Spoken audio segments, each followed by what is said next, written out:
नमस्कार दोस्तों, 5 दिसंबर 1945 दोपहर के लगभग 2:10 पर यूएस नेवी के 5 टॉर्पीडो बॉम्बर विमान फ्लोरिडा से टेक ऑफ करते हैं रूटीन ट्रेनिंग के लिए। इस उड़ान को फ्लाइट 19 नाम दिया जाता है और ये उड़ान की जाती है नॉर्मली 3 घंटे के एक रूटीन ट्रेनिंग मिशन के लिए। इन विमानों में 14 क्रू मेंबर थे और इनको लीड कर रहे थे लेफ्टिनेंट चार्ल्स कैरल टेलर, जो कि एक बहुत ही एक्सपीरियंस्ड पायलट थे। ये उड़ान भरते हैं फ्लोरिडा की ईस्ट की डायरेक्शन में। उस समय मौसम भी काफी साफ था, लेकिन उड़ान बनने के जस्ट 2 घंटे बाद इनके स्क्वाड्रन लीडर ये देखते हैं कि इनके कंपास में कुछ दिक्कत हो रही है। उन्होंने सोचा कि शायद इस कंपास में कुछ फॉल्ट हो गया है और ये अपना बैकअप कंपास निकालते हैं और उसको देखते हैं तो पता चलता है कि वो भी ठीक तरीके से काम नहीं कर रहा है। जब वो अपनी टीम को उनके कंपास के बारे में पूछते हैं तो पता चलता है कि उनके भी इंस्ट्रूमेंट के साथ कुछ मेल फंक्शनिंग हो रही है। मौसम भी अब धीरे धीरे करके बिगड़ता जा रहा था और समय हो चुका था शाम के 4:56, यानी उनको उड़ते हुए अब 2.5 घंटे से भी ज्यादा समय हो चुका था।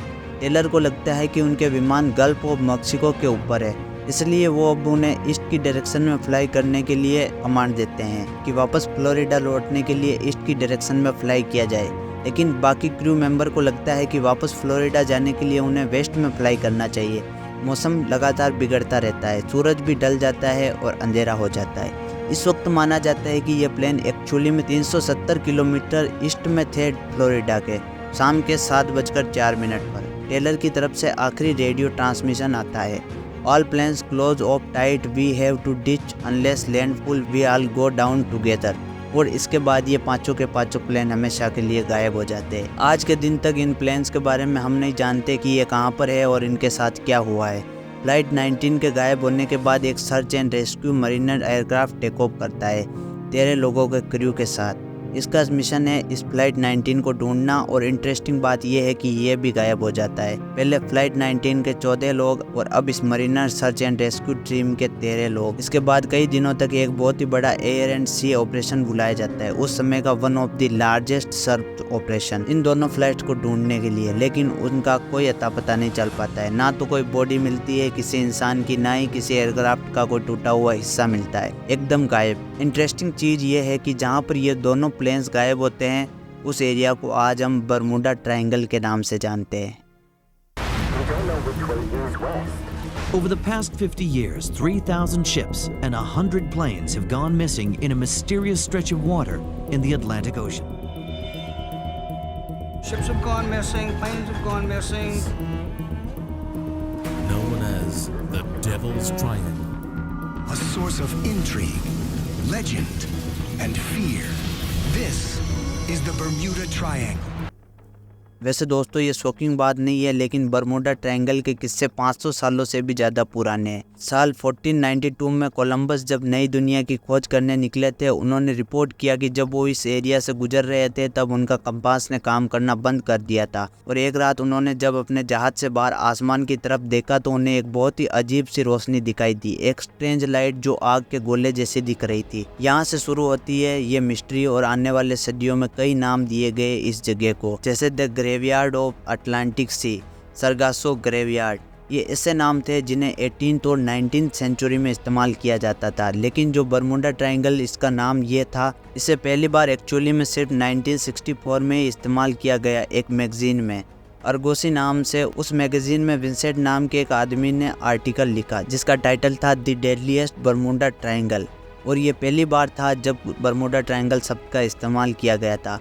इस आर्टिकल में उन्होंने कई डिसअपेयरिंग जो पिछले कुछ दशकों में हुई थी इस बरमूडा ट्रायंगल में, उन्हें समराइज किया गया था और यहाँ पर एक मिस्ट्री बनाने की कोशिश करी गई थी कि कुछ तो है इस समुद्र के एरिया में जो बहुत ही अजीब है, जिसकी वजह से इतने सारे विमान और जहाज गायब हो जाते हैं। हालांकि उस आर्टिकल में कोई एक्सप्लेनेशन नहीं दी गई थी कि ऐसा होता क्यों है, लेकिन उसकी वजह से बरमूडा ट्रायंगल की मिस्ट्री उस जमाने की सबसे पॉपुलर मिस्ट्री बन गई। ये इतनी पॉपुलर हुई कि इस पर कई किताबें लिखी गई, कई मूवीज़ बनाई गई और कई कंप्यूटर गेम्स भी बनाए गए और कुछ गाने तक भी लिखे गए बरमूडा ट्रायंगल के ऊपर। कुछ और घटनाओं की बात करें तो एक और भयानक इंसिडेंट हुआ था साल 1918 में यूएसए साइक्लोप्स जहाज को लेकर। यूएस नेवी का उस समय का वन ऑफ द बिगेस्ट और one of the fastest ship जो इन्होंने बनाया था, अमेरिका की नेवी के लिए एक बहुत ही इम्पोर्टेंट एसेट था, स्पेशली तब अमेरिका ने वर्ल्ड वॉर 1 में हिस्सा लेना चालू किया। ये ट्रूप्स को ट्रांसपोर्ट करने के लिए और कोल ट्रांसपोर्ट के लिए इस्तेमाल किया जाता था। 4 मार्च 1918 को 306 लोग इसमें बैठे थे इस यूएस साइक्लोप्स में। वाशिंगटन के पास एक शहर है वेस्ट इंडीज बाल्टीमोर, वहाँ से ये जहाज रवाना हुआ ब्राज़ील की ओर। इन लोगों के अलावा इस जहाज में 11,000 टन मैंगनीज भी भरा हुआ था। ये रास्ता तय करने में करीब 9 दिनों का समय लगना था। ये जहाज सही सलामत रवाना हुआ। शिप की तरफ से मैसेज आया जाते वक्त वेदर फेयर ऑल वेल, लेकिन ये जो मैसेज था ये आखिरी मैसेज था इस शिप की तरफ से। ये जहाज अपने रास्ते निकला, उसके बाद अचानक से गायब हो गया। इसका कोई अता पता नहीं चला कि यह कहाँ गायब हो गया। इसने सबको चौंका के रख दिया। यूएस नेवी की one of the biggest ship, इतना बड़ा जहाज आखिर कैसे अचानक कहाँ गायब हो सकता है। इसी तरह उस एरिया में कई शिप्स और प्लेन गायब होती चली गई। बरमूडा ट्रायंगल की घटनाओं के पीछे का क्या कारण है, इसको लेकर कई थ्योरीज बनाई गई। कुछ लोग ब्लेम एलियंस पर डालते हैं कि एलियंस ने आकर इन जहाज़ों को और विमानों को उड़ा लिया होगा, अपने साथ लेकर चले गए होंगे। कुछ लोग कहते हैं कि इस जगह में समुद्र के नीचे एक बहुत ही बड़ा सी मॉन्स्टर है जिन्होंने इन चीज़ों को गायब कर दिया होगा। लेकिन बहुत से रेशनल थिंकर्स का मानना है कि बरमूडा ट्रायंगल बस एक अर्बन लेजेंड है, यानी बस एक अफवाह है जो लोगों के द्वारा फैलाई गई है। लेकिन हम उन थ्योरीज पर फोकस करते हैं जो थोड़ी सी साइंटिफिक लगती है सुनने में। एक एक्सप्लेनेशन दी जाती है मैग्नेटिक पोल्स के आधार पर। असल में बात यह है दोस्तों कि धरती के जो एक्चुअली में नॉर्थ पोल है और जो मैग्नेटिक नॉर्थ पोल है वो दोनों अलग अलग पॉइंट्स है।